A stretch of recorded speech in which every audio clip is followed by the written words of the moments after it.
I want to tell you about something really scary that happened to me. It all started when I was looking for a wedding dress on Craigslist. I didn't have much money, so I needed to find something cheap. That's when I found an ad for a dress that was really cheap. It seemed that perfect. I contacted the seller, and they said they could bring the dress to my house. But I didn't want them to know where I lived. I was worried about giving my address to a stranger. So I told the seller I would come to their house instead. Looking back, I wish I had been more careful. When I got to the seller's house, something didn't feel right. Instead of a woman, there was an old man waiting for me. He was really creepy, with a strange smile on his face. I felt scared, but I didn't know what to do.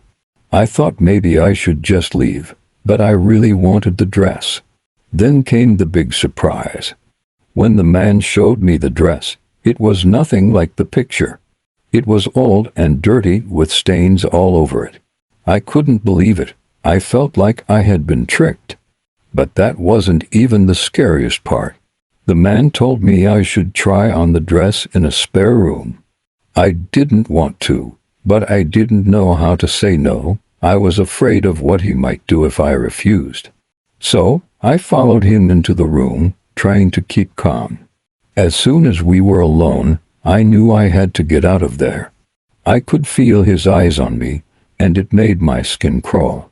I knew I had to leave, no matter what. So I made a quick excuse and ran out of the house as fast as I could. I ran all the way home, my heart pounding in my chest. I felt sick to my stomach, thinking about what might have happened if I had stayed. I promised myself that I would never use Craigslist again. It was just too dangerous.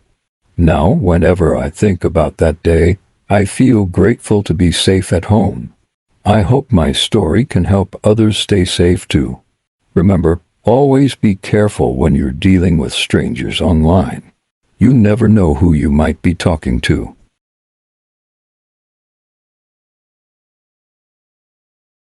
This happened to me a few years back. It all started when I needed a new cell phone. I had accidentally dropped my old one in the toilet bowl. I saw a cheap one for sale on a website called Craigslist. But I didn't want the seller to know where I lived, so I agreed to meet them at their house instead. When I got there, I was surprised.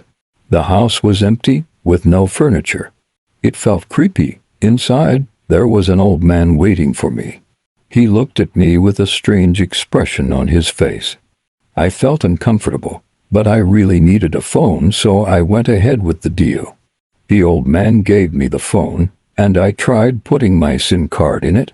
To my surprise, it worked. I was relieved that I had a working phone now, but something didn't feel right. As I walked home, I couldn't shake the feeling that something was wrong. That night, when I looked out of my window, I saw the same old man standing on the street, staring up at me. I felt a shiver run down my spine. Why was he watching? I decided to check the phone to see if there was anything strange about it. That's when I found a tracking app had been placed on the phone. My heart raced as I realized that the old man had been following me. I didn't know what to do, so I called the police. When the police arrived, the old man was gone. They searched the area but couldn't find him. I felt scared and alone. Where had he gone? Would he come back? So the police decided to check the address that the old man had given me. I went with them, but when we got there, we found an abandoned house. It was empty, with no signs of anyone living there. I felt a chill run down my spine. Had the old man been living there? And if so, where was he now? I couldn't sleep that night, knowing that the old man could be out there watching me. I felt like I was in danger, but I didn't know what to do. I kept the phone with me at all times, hoping that it would protect me somehow. The next day, I decided to go to the police station to see if they had any updates. But when I got there, they told me that they hadn't found any trace of the old man.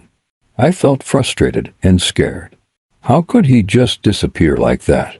I knew that I had to do something to protect myself. So, I started looking into ways to keep myself safe. I changed my phone number and saved enough money to buy a new phone. But no matter what I did, I couldn't shake the feeling that the old man was still out there watching me. Months went by, and I tried to move on with my life. But I couldn't forget about what had happened. I always felt like I was being watched, like the old man was still out there waiting for the right moment to strike. Then, one day I read a news report about a similar story to mine. But the girl had not been so lucky because she had disappeared, and the police were still looking for her. After that, I decided to not use Craigslist again.